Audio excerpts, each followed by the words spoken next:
BA second semester मानव भूगोल unit दूसरा।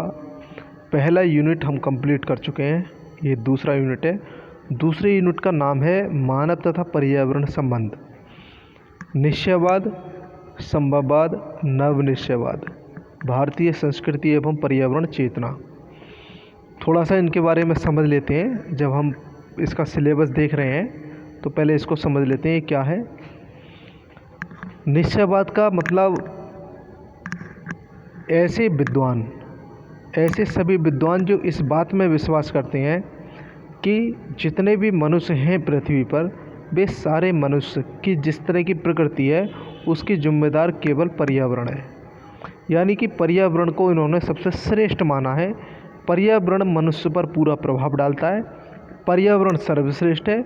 पर्यावरण से मानव की हर तरह की क्रियाकलाप होती हैं। तो पर्यावरण को इन्होंने श्रेष्ठ माना है, मनुष्य को इन्होंने गौण माना है। तो इस तरह के थॉट को, इस तरह की विचारधारा को हम निश्चयवाद कहते हैं। दूसरे नंबर पे आता है संभववाद। अभी हम इसको डिटेल में भी समझेंगे, बहुविकल्पीय प्रश्न भी देखेंगे, लेकिन फ़िलहाल इनका मतलब समझ लेते हैं, क्योंकि इन तीनों से ही प्रश्न 100% पूछा जाता है परीक्षा में। ऐसा हो ही नहीं सकता कि यहाँ से प्रश्न पूछा ना जाए। तो अगर इनका बेसिक कॉन्सेप्ट हमारे लिए क्लियर होगा तो ये प्रश्नों के आंसर पर पहुँचना थोड़ा आसान हो जाएगा। संभववाद का मतलब ये है, संभववाद का मानना ये है कि एक तरफ पर्यावरण है और एक तरफ मनुष्य है। तो पर्यावरण बेशक मनुष्य पर पूरा प्रभाव डालता है, इसमें कोई शक नहीं है। लेकिन आज विज्ञान ने इतनी शानदार प्रगति की है कि मनुष्य प्रकृति पर भारी पड़ रहा है। यानी कि प्रथम पर मनुष्य है और द्वितीय पर पर्यावरण है। इन्होंने बहुत सारी तरकीब दी हैं कि आज देखिए प्राकृतिक रूप से जो हिमालय पर्वत है, मनुष्य चाहे तो इसको काट करके छोटा कर सकता है, जबकि बनाया इसको प्रकृति ने था। दूसरे नंबर पे इन्होंने एग्जाम्पल दिया है कि जैसे प्रकृति के अनुसार बहुत गर्मी पड़ रही है या बहुत सर्दी पड़ रही है, तो एक कमरे के अंदर का वातावरण मनुष्य अपनी बुद्धिमत्ता से चेंज कर लेता है, प्रकृति को चुनौती दे देता है। तो इस तरह से जो विचारधारा ये मानती है कि प्रकृति श्रेष्ठ नहीं है, मनुष्य श्रेष्ठ है, उसको हम संभववाद कहते हैं। काफ़ी सारे विद्वानों के नाम अभी हम आगे पढ़ेंगे इसके बारे में। तीसरे नंबर पे है नवनिश्चयवाद। ठीक है, ये नवनिश्चयवाद है। और नवनिश्चयवाद का मानना है कि एक तरफ है पर्यावरण या प्रकृति और दूसरे तरफ है मनुष्य। तो इन्होंने कहा है ना तो प्रकृति यानी कि पर्यावरण और ना ही मनुष्य, ये दोनों में कोई श्रेष्ठ नहीं है, बल्कि अपने अपने समय पर दोनों ही श्रेष्ठ हो जाते हैं। तो कहीं प्रकृति श्रेष्ठ है, कहीं पर मनुष्य श्रेष्ठ है। इसको नवनिश्चयवाद की संज्ञा दी गई है। तो इनके अलग अलग विद्वान हैं, इनको समर्थन करने वाले, इनका विरोध करने वाले अलग अलग विद्वान हैं, उनके बारे में आज हम समझेंगे। संस्कृति और पर्यावरण चेतना से भी प्रश्न हो सकते हैं, लेकिन आप मान के चलिए कि ये जो 3 टॉपिक हैं, यहाँ से तो आपका प्रश्न बनेगा ही बनेगा। ऐसा हो ही नहीं सकता कि यहाँ से प्रश्न ना बने। तो चलिए, आज हमने इस पूरे वीडियो में 31 क्वेश्चन लिए हैं और इन 31 क्वेश्चन में से निश्चित रूप से प्रश्न परीक्षा में पूछा ही जाएगा। पहला प्रश्न लेते हैं। मानव भूगोल भौगोलिक विज्ञान रूपी वृक्ष के सम्मिलित तने से निकला हुआ एक अंकुर है या नव अंकुर है। किसका कथन है? तो ये कथन है विलास का। बी विकल्प इसका सही है। आप ऐसे प्रश्नों को नोट कर लिया करें। दूसरा प्रश्न देखते हैं। दूसरा प्रश्न है इसका, मनुष्य भूगोल मनुष्य एवं पर्यावरण के पारस्परिक संबंधों के अध्ययन के रूप में कब विकसित हुआ था? तो दूसरे का जो सही आंसर है, आप गैस करिए, गैस करके आप मुझे कमेंट बॉक्स में बताएंगे कि इसके हमारे इतने ठीक हुए हैं। इसका विकल्प है सही, सी विकल्प या सा विकल्प सही है, 20वीं शताब्दी। तीसरा क्वेश्चन लेते हैं दूसरे यूनिट का। तीसरा प्रश्न है इसका, एक मिनट। तीसरा प्रश्न है इसका, निम्नलिखित में से कौन सी एक संकल्पना विडाल डिला विलास से संबंध है? अब देखो वही चीज़ आ गई तीनों। इसमें एक प्रश्न संभववाद है, ये स्पेट महोदय के द्वारा है, मैं इसको अलग से बता दे रहा हूँ। स्पेट महोदय हैं, ये विचारधारा जो प्रसंभववाद है ये इन्होंने दी है। तो प्रसंभववाद तो स्पेट की होगी, इसके लिए ये नहीं है। आप अपना आंसर गैस करिए कौन सा है। दोबारा देख लीजिए, एक विडाल डीला विलास हैं, इनको विलास के नाम से भी जाना जाता है। तो इनसे कौन सी विचारधारा संबंधित है? तो ये तीसरे का जो सही विकल्प है ये है संभववाद। यानी कि आप समझें कि संभववाद की विचारधारा को किसने दिया? विडाल डीला विलास ने। मैं निश्चयवाद की बता दूं, निश्चयवाद का जो मुख्य हैं जो इस विचारधारा को दिया था वो दिया था रैडजेल ने, ठीक है। और प्रसंभववाद ये दिया था स्पेट ने, अभी मैंने बताया। और नवनिश्चयवाद दिया था टेलर महोदय ने। तो ये चारों, एक तो विद्वान चारों आपको पता होने चाहिए। इन चारों विद्वानों में से एक विद्वान जरूर पूछा जाएगा। आगे बात करते हैं, और ऐसा नहीं कि एक ही पूछा जाएगा, काफ़ी सारे प्रश्न यहाँ से पूछे जाते हैं। चौथा प्रश्न देख लेते हैं, संभववादी विचारधारा के प्रतिपादक विद्वान कौन है? तो पहला प्रश्न, पहला विकल्प देखिए, ब्रूंस, विलास, फैब्रे या डिमांजिया। तो 4 का सही विकल्प है फैब्रे, यानी कि सा विकल्प इसका बिल्कुल करेक्ट है। अगले क्वेश्चन की तरफ बढ़ते हैं। अगला क्वेश्चन है, वातावरण निश्चयवाद की विचारधारा संबंधित है। 5वां प्रश्न है। तो इसका जो सही आंसर आप अपना गैस कर सकते हैं, भूगोल के जर्मन संप्रदाय, ये विकल्प बिल्कुल इसका करेक्ट है। ये विकल्प बिल्कुल सही है। वातावरण निश्चयवाद को मैंने आपको बताया था अभी, ये नियतिवादी विचारधारा ही है, नियतिवादी। तो ये नियतिवादी आपको पता ही है, रैडजेल ने दी है। अब देखिए, वातावरण निश्चयवाद की विचारधारा संबंधित है भूगोल के जर्मन संप्रदाय से। अब जर्मन से कैसे? क्योंकि रैडजेल जर्मनी के ही थे। अगले क्वेश्चन पे आते हैं। 6ठा क्वेश्चन देखिए, रुको और जाओ निश्चयवाद के प्रणेता कौन है? तो रुको और जाओ, इसके प्रणेता में विकल्प आपने सिलेक्ट कर लिया होगा, सी विकल्प सही है। मैंने अभी आपको बताया था नव निश्चयवाद, इसके कई सारे नाम हैं। नव निश्चयवाद की विचारधारा भी टेलर बताया मैंने, और इसमें रुको और जाओ, रुको और जाओ, रुको और जाओ, ये विचारधारा किसने दी है? ये टेलर ने दी है।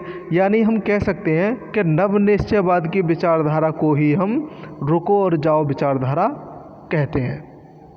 अगले क्वेश्चन की तरफ आते हैं। 7वां प्रश्न है, यह विचार की भौगोलिक वातावरण मानव के क्रियाकलापों एवं सामंजस्य को पर्याप्त अवसर प्रदान करता है। यह किस भौगोलिक दर्शन से संबंधित है? 7 का सही विकल्प का सही आंसर है इसका संभववाद, ये बी विकल्प बिल्कुल सही है। अगले क्वेश्चन की तरफ बढ़ते हैं आगे। 8वां प्रश्न है, निम्न में से कौन सी एक संकल्पना OH स्पेट से संबंधित है? अब देखो, मैंने पहले ही क्वेश्चन पे आपसे बता दिया था आपको, स्पेट महोदय ने कुछ विचारधारा दी है, इसमें आपने गैस कर लिया होगा अगर आप इस वीडियो को ठीक से देख रहे हैं तो। ये प्रसंभववाद, ये स्पेट महोदय ने दी है। आगे बढ़ते हैं। 9वां क्वेश्चन है, निश्चयवाद की विचारधारा को किसने विकसित किया था? तो 9वें का सही आपको पता चल गया होगा, मैंने शुरू में ही बता दिया था। निश्चयवाद की जो विचारधारा है वो किसने दी थी? वह रैडजेल ने दी थी, ठीक है। ये आंसर बी विकल्प बिल्कुल सही है, 9 का बी विकल्प। 10वें प्रश्न की ओर आगे बढ़ते हैं। देखिए 10वां प्रश्न क्या है, मानव भूगोल। मानव भूगोल में संभववादी विचारधारा का समर्थन सबसे पहले किस फ्रांसीसी भूगोलवेत्ता द्वारा किया गया है? तो ये पूछ रहा है कि इसके जनक कौन है, क्योंकि जो सबसे पहले देता है विचारधारा वो उसका जनक कहलाता है। तो ये जनक पूछ रहे हैं, और जनक आपको पता ही होगा, विडाल डीला विलास। विडाल डीला विलास को हम विलास ही कहते हैं केवल। तो ये विकल्प इसका बिल्कुल सही है। अगले क्वेश्चन की ओर बढ़ते हैं। 11वां क्वेश्चन है, जैव विकास सिद्धांत का प्रतिपादन किसने प्रस्तुत किया था? अब ये देखिए, जैव विकास का प्रश्न आ गया है। इसका सही आंसर है चार्ल्स डार्विन। अगले क्वेश्चन की तरफ आते हैं। इस डार्विन के जैव विकास सिद्धांत का बारे में मैंने पिछले वीडियो में चर्चा की है, काफ़ी विस्तृत चर्चा की है, आप उस वीडियो को देख लें ज़रूर। द हिस्ट्री ऑफ मैनकाइंड, ये किताब का नाम है। द हिस्ट्री ऑफ मैनकाइंड किसके द्वारा लिखित किताब है? तो 12 का सही है रेडजेल द्वारा।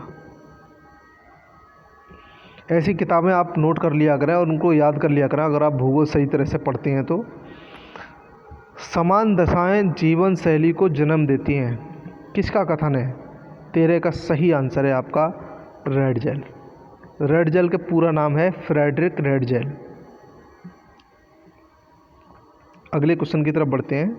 14वां प्रश्न है, मानव प्लास्टिक का पुतला है जिसे प्रकृति ने सांचे में ढाला है, किसका कथन है? तो 14 का सही विकल्प हो जाएगा दा। ये जो कुमारी सैंपल हैं ये रेडजेल की शिष्या थीं और रेडजेल क्या थे? रेडजेल पूरी तरह से नियतिवादी थे। नियतिवादी, जब वो नियतिवादी थे तो प्रकृति को ही सर्वश्रेष्ठ मानते थे। तो सैंपल का कहना यह है कि जो मनुष्य होता है वह मनुष्य अपने आप जैसा चाहे वैसा नहीं हो सकता, जैसा उसे प्रकृति ढालेगी वैसा होगा।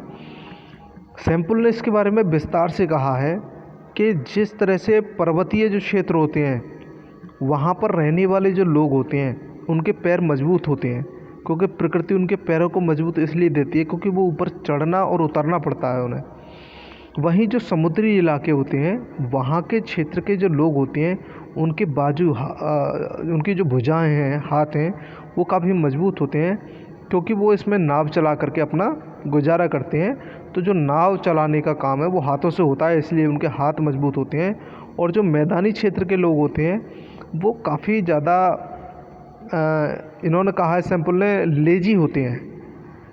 तो इसलिए मनुष्य को प्रकृति अपने अनुसार ढालती है। तो ये कुमारी सैंपल इसका सही आंसर है। इन्फ्लुएंस ऑफ ज्योग्राफी किसने लिखी है? ये किताब का नाम है इन्फ्लुएंस ज्योग्राफी और मोस्ट इम्पोर्टेंट किताब है भाई, इसको आप लिख के रखना और ठीक से याद कर लेना। इसका सही विकल्प है सैंपल। इसी किताब में इन्होंने प्रकृतिवादी विचारधारा के बारे में विस्तार से बताया। जैव विकास सिद्धांत, जैव विकास जो सिद्धांत है इसके बारे में आपके सिलेबस में भी दे रखा है सेकंड यूनिट में, तो इसलिए जैव विकास के बारे में जो भी प्रश्न आए आप बढ़िया से पढ़ लें। जैव विकास सिद्धांत का प्रकाशन किस वर्ष अस्तित्व में आया? तो 16 का सही उत्तर है 1859। सी विकल्प बिल्कुल सही है।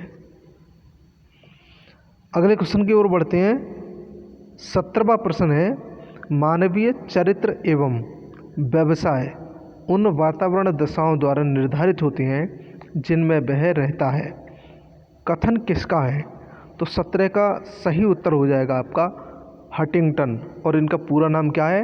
Ellsworth Huntington. ये जो तुम्हारे सारे प्रश्न मैं वीडियो बना रहा हूँ, आपको कोई गैस पेपर लेने की ज़रूरत नहीं है, पढ़ने की ज़रूरत नहीं है। अगर आप वीडियो देखते हैं तो सारे गैस पेपर में जितना कुछ दे रखा है वो तो इसमें मिलेगा ही, उसके अलावा भी मिलेगा। और पुराने प्रश्न पत्र में जो आया हुआ है किसी पे नहीं मिलेगा, किसी पे आपको नहीं मिलेगा। जो पुराने पेपर हो चुके हैं, आपका एक पेपर ही हुआ है अभी, उस पेपर को इसी चैनल पे आपको अपलोड किया जाएगा। वो 4-6 दिन बाद 100 क्वेश्चन होंगे उसमें, 100 के 100 आपको बताए जाएंगे। और 100 में से आप 25 तो ऐसा मान के चलिए कि निश्चित रूप से 100% रिपीट होते हैं। ये 25 क्वेश्चन तो ऐसे होते हैं। तो इसलिए आप चैनल पर नहीं हो तो चैनल को सब्सक्राइब जरूर कर लें। 18वां प्रश्न देखते हैं, प्रिंसिपल ऑफ ह्यूमन ज्योग्राफी किसकी पुस्तक है? 18 का सही आंसर आपने गैस कर लिया होगा, यह हंटिंगटन की पुस्तक है। अगले क्वेश्चन पे आते हैं। 19वां प्रश्न है, मानव अपनी इच्छा शक्ति रहित कोई मशीन नहीं है, किसका कथन है? तो 19 का सही विकल्प है आपका किरचाफ, ये सही विकल्प है आपका ए। अगले क्वेश्चन की ओर आते हैं। 20वां प्रश्न है आपका, 1 मिनट। 20वां प्रश्न है, वातावरण निश्चयवाद जो इस तथ्य पर बल देता है कि वातावरण मानवीय कार्यों को निर्धारित करने वाला एकमात्र महत्वपूर्ण कारक है, यह कथन निश्चित रूप से संदिग्ध है, किसका कथन है? तो 20 का सही उत्तर है आपका लीथवेट का, ये आंसर बिल्कुल सही है। अगले क्वेश्चन की ओर बढ़ते हैं। 21वां प्रश्न है, समाज पर्यावरण की देन है, कथन किसका है? तो 21 का सही उत्तर हो जाएगा आपका डेमोलिन, यानी ए विकल्प बिल्कुल करेक्ट है। आप गैस कीजिए प्रश्नों को तुरंत अपने गैस करके और कॉपी पेन से लिखिए कि आपके कितने आंसर सही हुए, और लास्ट में जितने इस वीडियो के 31 में से जितने भी आपके आंसर आए वो कमेंट बॉक्स में आप मेरे को ज़रूर बताएं। ज्योग्राफी इन 20th सेंचुरी किसकी पुस्तक है? ये काफ़ी महत्वपूर्ण पुस्तक है, मोस्ट इम्पोर्टेंट है। आप इसको ज़रूर लिखें अपनी कॉपी में और इसको याद करें। ये सही है, इसका सही आंसर है 22 का, ज्योग्राफी इन 20th सेंचुरी। ग्रिफिथ टेलर, इसमें विकल्प दे नहीं रखा, ये ग्रिफिथ टेलर की है, ग्रिफिथ टेलर। मैं उन्हीं टेलर की बात कर रहा हूँ जो अभी अभी हम टेलर नवनिश्चयवादी के बारे में बात कर रहे थे, वही टेलर हैं ये। ग्रिफिथ टेलर इनका पूरा नाम है। इन्होंने जो पुस्तक लिखी है ज्योग्राफी इन 20th सेंचुरी पुस्तक लिखी है। इसमें कोई विकल्प इस तरह का नहीं है। अगले क्वेश्चन की ओर बढ़ते हैं। ज्योग्राफिकल इंट्रोडक्शन टू हिस्ट्री किसकी कृति है? तो 23 का सही विकल्प हो जाएगा आपका वीडाल डी ला विलास, यानी कि बी विकल्प इसका बिल्कुल करेक्ट है। और ये वीडाल डी ला विलास कौन से वाले हैं? ये संभववाद के जनक हैं, संभववाद के जनक हैं। और ये सवाल बहुत पूछा जाता है, संभववाद के जनक हैं। दरअसल ये चारों प्रश्न ज़्यादा मोस्ट हैं। एक तो नियतिवाद के जनक रेडजेल, आप याद रखेंगे इन चारों चीज़ों को, रेडजेल। और दूसरा संभववाद के जनक, संभववाद के जनक कौन है? वीडाल डी ला विलास, इसको विलास के नाम से जानते हैं। और तीसरा नवनियतिवाद या नवनिश्चयवाद के जनक कौन है? टेलर। और नंबर चौथा मैंने क्या बताया आपको? चौथा बताया था प्रसंभववाद। प्रसंभववाद के जनक कौन है? स्पेट। ठीक है, तो ये चारों प्रश्न भाई बहुत महत्वपूर्ण है, इसलिए चारों को आप बढ़िया तरह से पढ़ के जाएं। चारों में से आपको ज़रूर प्रश्न मिलेगा।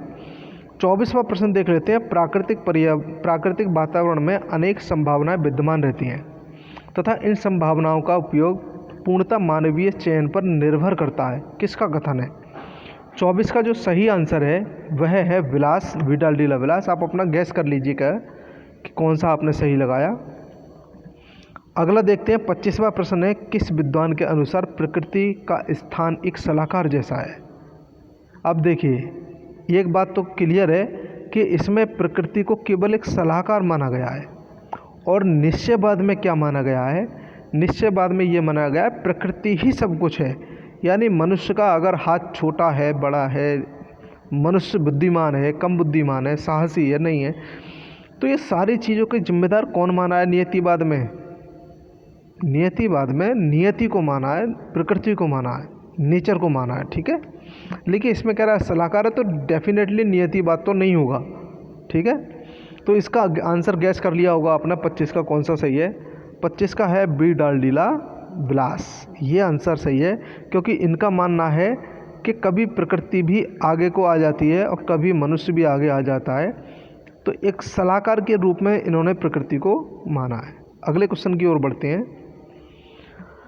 अगला क्वेश्चन है भाई 26वां प्रश्न है। ब्रूंस विलास, ये विलास नहीं है, विलास वही वाले हैं वीडाल डी ला विलास। ईसा बूमेन, इसे बाउमेन लिखा जाता है लेकिन ये बूमेन लिखते हैं हम हिंदी में। तथा कार्ल सॉवर, कार्ल सॉवर यानी कार्ल सावर भी लिखा जाता है। सावर मतलब सावर, इस तरह से। कार्ल सावर किस विचारधारा के समर्थक हैं? तो ये सभी किसी एक विचारधारा के समर्थक है। आप इनको नोट कर लें, क्योंकि कभी कभी क्या होता है कि विलास अगर नहीं पूछा गया तो ईसा बूमेन पूछ लिया जाएगा। अब इन चारों में से एक भी आपको पता हो तो ही आंसर आ जाएगा। तो आपको विलास का तो यार पता ही होगा ना, वीडाल डी ला विलास वही वाले विलास हैं ये जो संभववाद के हैं। तो इसका तो आंसर ए हो जाएगा ना, इसलिए इसका ए विकल्प बिल्कुल करेक्ट है। अब ये देख लो, विलास के अलावा ब्रूंस भी इसी के समर्थक हैं। ईसा बूमेन और कार्ल सावर ये सभी विलास के समर्थक हैं, यानी संभववाद के समर्थक हैं। तो 26 का सही उत्तर हो जाएगा आपका संभववाद ए। अगले क्वेश्चन की ओर बढ़ते हैं। 27वां प्रश्न है। किस विद्वान ने निश्चयवाद का संशोधन करके उसे रुको और बढ़ो निश्चयवाद की संज्ञा दी गई है? तो 27 का जो सही आंसर है वह है ग्रिफिथ टेलर। ये सही है।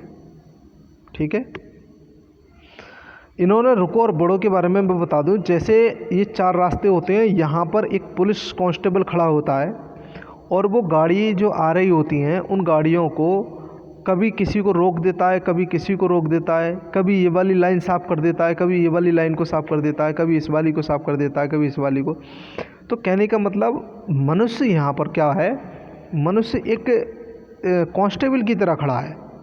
जो मनुष्य है प्रकृति के बीच में क्या है, एक कांस्टेबल की भांति खड़ा हुआ है। वो प्रकृति के नियमों को कुछ समय के लिए रोक तो सकता है लेकिन हमेशा के लिए नहीं रोक सकता।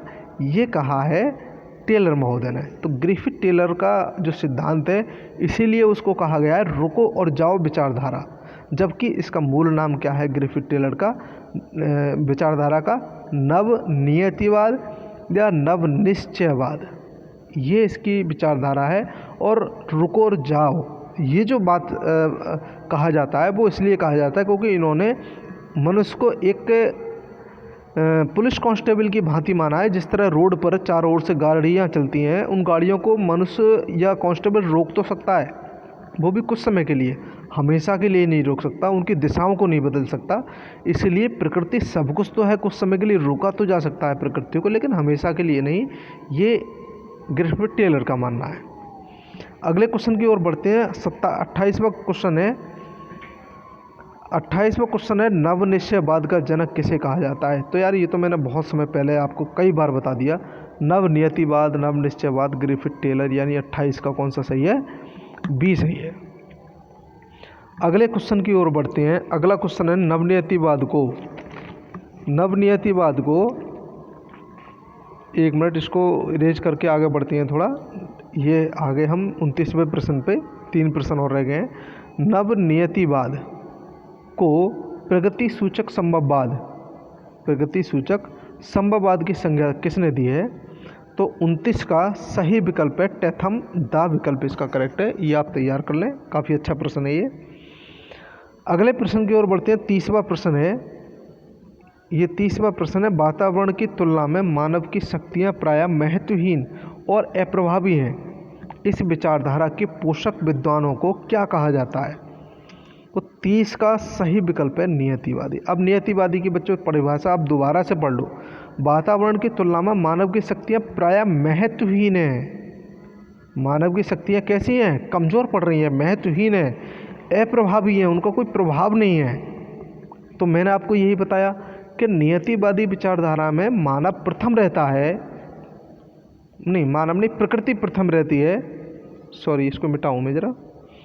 प्रकृति प्रथम रहती है और मानव कैसा रहता है, मानव सेकेंडरी रहता है, दूसरे नंबर पर मानव रहता है, गौण रहता है। इसीलिए जब इसका प्रभाव चलता है तो मनुष्य अपने आप को इसके अनुकूल ढाल लेता है। इसीलिए मनुष्य कुछ भी नहीं है प्रकृति के सामने, ये नियतिवादियों का मानना है। ठीक है, और इसके जनक कौन है, रैडजेल। अंतिम प्रश्न की ओर आगे बढ़ते हैं। 31वां प्रश्न है किस विचारधारा के अनुसार मानव प्रकृति का दास है। अब देखिए ये प्रश्न मुझे बताने की शायद अब ज़रूरत नहीं पड़नी चाहिए। इसका आंसर आप कमेंट बॉक्स में मेरे को ज़रूर बताएं। ठीक है, कमेंट बॉक्स में बताएं कि इसका सही उत्तर क्या है। आप A, B, C, D चारों में से कोई एक विकल्प लिखेंगे और उसका पूरा लिखेंगे जो भी है। ठीक है, तो इसका आंसर आप कमेंट बॉक्स में बताएंगे। आज का वीडियो यहीं तक है। नेक्स्ट वीडियो जल्द मिलेगा आपको, इसका सेकंड वीडियो भी आएगा। सेकंड वीडियो में ही ये यूनिट समाप्त हो जाएगी और मुझे लगता है बहुत सारी चीज़ें क्लियर हो गई होंगी। बाई चांस आपको कुछ चीज़ें क्लियर ना भी होती हो तो आप कमेंट बॉक्स में, इस वीडियो को कमेंट बॉक्स में उसको बताया करें कि भाई ये चीज़ हमारी क्लियर नहीं हो पाई। और जो चीज़ें क्लियर नहीं होंगी मैं थ्योरेटिकल वीडियो बनाऊँगा, थ्योरिकल वीडियो बना करके ही आपको समझाऊँगा एक एक चीज़। ठीक है, तो आज का वीडियो यहीं तक है। वीडियो कैसा लगा कमेंट बॉक्स में ज़रूर बताएं। नए वीडियो के साथ मिलते हैं, तब तक के लिए नमस्कार।